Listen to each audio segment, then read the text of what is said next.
அண்மை செய்தியை பார்த்து கொண்டிருக்கிறோம். ஆந்திர மாநிலம் கர்னூல் அருகே ஹைதராபாத் பெங்களூரு தனியார் சொகுசு பேருந்து பைக் மீது மோதி தீப்பிடித்த விபத்தில் 20 பேர் பலியாகியுள்ளனர். இதுகுறித்த கூடுதல் விவரங்களை எமது செய்தியாளர் செந்தில் வழங்க கேட்கலாம். வணக்கம் செந்தில், விவரங்கள் என்ன? ஹைதராபாத் பெங்களூர் ஆம்னி பஸ் தீப்பிடித்து எரிந்த விபத்தில் திருப்பூரை சேர்ந்த வெங்காய வியாபாரியின் மகன் பலியாகியுள்ளார். தெலுங்கானா தலைநகர் ஹைதராபாத்தில் இருந்து நேற்று முன்தினம் மாலை கர்நாடகாவின் பெங்களூருக்கு தனியார் ஆம்னி பஸ் ஆனது புறப்பட்டு சென்றுள்ளது.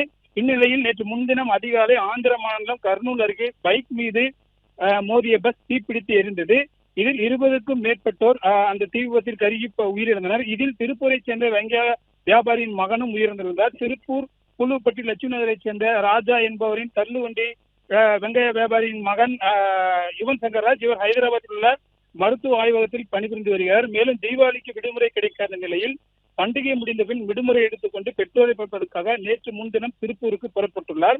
இந்நிலையில் அவர் வந்த அந்த ஆம்னி பஸ் ஆனது விபத்துக்குள்ளாகி எரிந்த அந்த சம்பவத்தில் அவர் சம்பவ இடத்திலேயே கருகி உயிரிழந்துள்ளார். இந்த சம்பவமானது அவர் குடும்பத்தினரிடையே மற்றும் அந்த பகுதியில் பெரும் சோகத்தையானது ஏற்படுத்தியுள்ளது.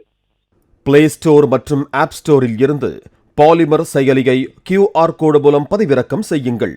செய்திகளை உடனுக்குடன் பெறுங்கள்.